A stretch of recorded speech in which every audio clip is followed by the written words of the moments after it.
Hey gang, David Guppel, Thinker Farmer here. I'm in the Shenandoah Valley of Virginia, and I'm at some friends' farms, or well, really at a subcontractor. It's been a long day, gang. Subcontractor farm for Polyface, and I'm here with Jess and also Big E, or as I call him, Big E, Eli Custer, and Jessica Mudge. And well, I don't want to do the talking. I want them to, but they're on staff at Polyface. So. Jess, ladies first, what's kind of your background with Polyface? Kind of just briefly tell your story. Well, I did the internship in 2020, and I had no farming experience whatsoever going into that, but it was incredible. I thought I was just going to come and learn chickens, go back, do a side business, and grow it from there, but I fell in love with the whole thing. So I decided to stay on for the apprenticeship in 2021 to get more experience with equipment and bigger livestock and things like that. And then after that, I was sure I wasn't going to stay longer, but when the time came to actually decide, I threw my hat in to stay. And so now I'm in kind of a middle management role. I do a lot of different things, mostly projects, working with the team a lot in the summer. I do events for Polyface, do a lot of stuff with the poultry numbers, like planning butcher schedules and ordering chicks and that kind of thing. And then all kinds of random miscellaneous things that come up. What brought about the change? You basically, because you said you already went into it with a plan, but you went ahead in the middle, you improvised for the occasion and decided to stay on for a couple of years. What made you make a difference or change your mind? I always want to have a plan, but I usually can't follow them. So okay. I wanted to farm since I was a little kid and just didn't think it was possible. So if I would have thought it was possible for me to go learn about farming and do it full time, large scale, all the animals, I would have done that. I just didn't think I could. So I was trying to have realistic expectations. I didn't really think I could even get to the internship or learn chickens. It was just slightly more realistic than learning everything else. And so once I actually came and saw people doing it, even people who didn't have experience, it was really inspiring, and it's what I've always wanted, and so I went for it. So what do you think you're capable of now, having been doing farming now 3 years? More than I thought and less than I want to be. Big E, or Eli, tell us your story briefly. With Polyface? Yeah. Okay, yeah. So I started the stewardship. I mean, well, back up. No, so Big E, you know, and you want to basically keep it to 2-3 minutes, but you can start with well, I better Polyface. I better just go Polyface. Okay, we'll let him make it, gang. So I started the stewardship in 2020 as well, just with Jess, and so we've been here the whole time together. We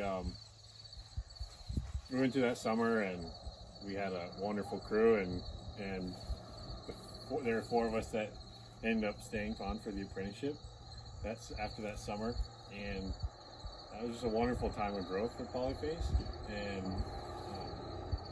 we were filling roles that just needed to be filled, and so we got to do that apprenticeship, and then we were growing even more as a business, and so now I'm staying on as well as one of the farm managers.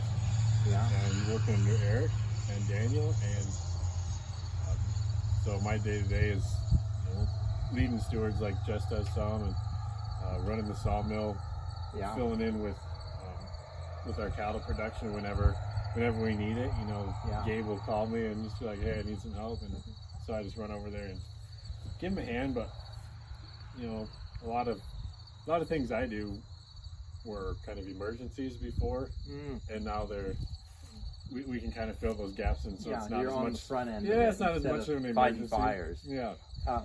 Big E, you mentioned that you kind of see different needs and then you go ahead and meet them. So where did you get kind of I would call that a situational awareness and observation skill, but also a problem solving skill. Where did you learn to start seeing needs and then meeting them? I'm not sure. I'm sure it was instilled in me by my parents, and I was third born son in the family. Okay. So that probably leads to like fill in gaps where you're needed, whether it's in the family or whatever. You just kind of fill in where you can. But that's what gets me going. I can't say I'm really I'm not necessarily an entrepreneur, but I like to help other people in their ventures. You like to be part of a team and see the team move forward as a whole. Yeah. Well, Jess, and I'll ask this question to both of y'all, but what do y'all see as the maybe the future for agriculture, and specifically as it relates to y'all, what do you think is your end in mind goal through it all?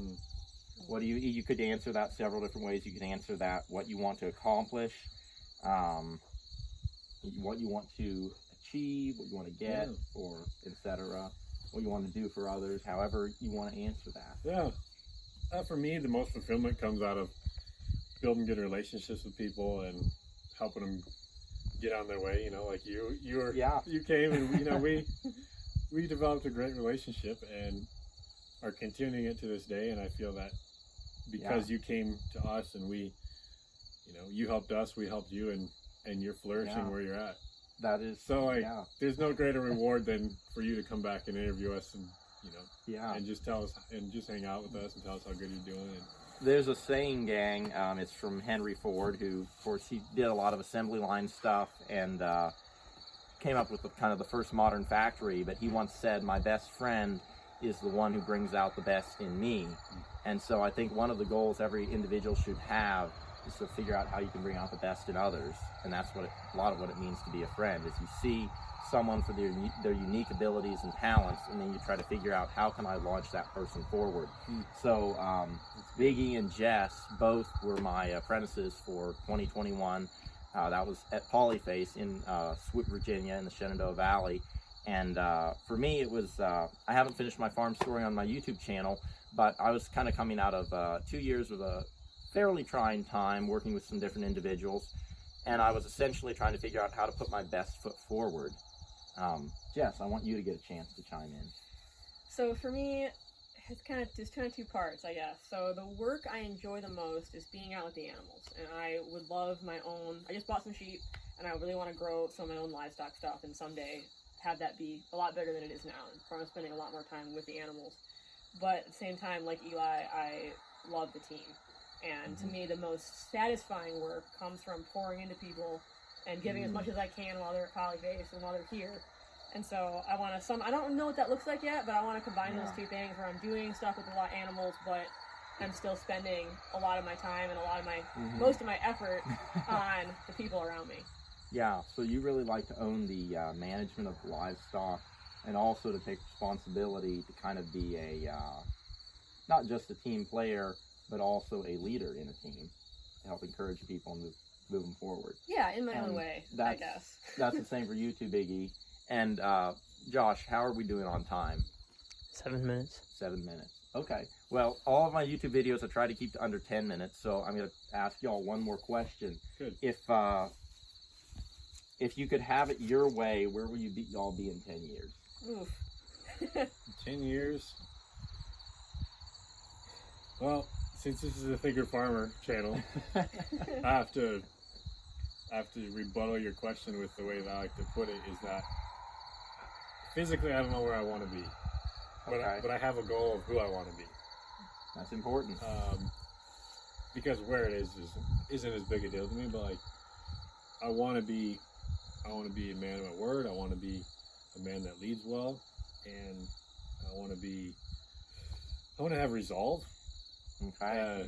As a person, and dedication. Dedication, and just becoming that person is where I want to be in 10 years. If that answers your question. Well, you're already a man of your word, baby. Well, but I will add to that, gang. There's a lot of things that in this world that they say have value, and God's word says that a good name is more important than great riches. And at the end of the day, if all you hold on to is your integrity and you have nothing else, you'll leave this world a better place than you found it. And riches you can't take with you, but your name is going to outlive you. Jess, what would you like to have in 10 years? I can't top that. I don't have anything specific that I want to be in 10 years. Like Eli, I don't have a specific place or a specific idea in mind of, I want to be in the state with these enterprises. I don't have any of that.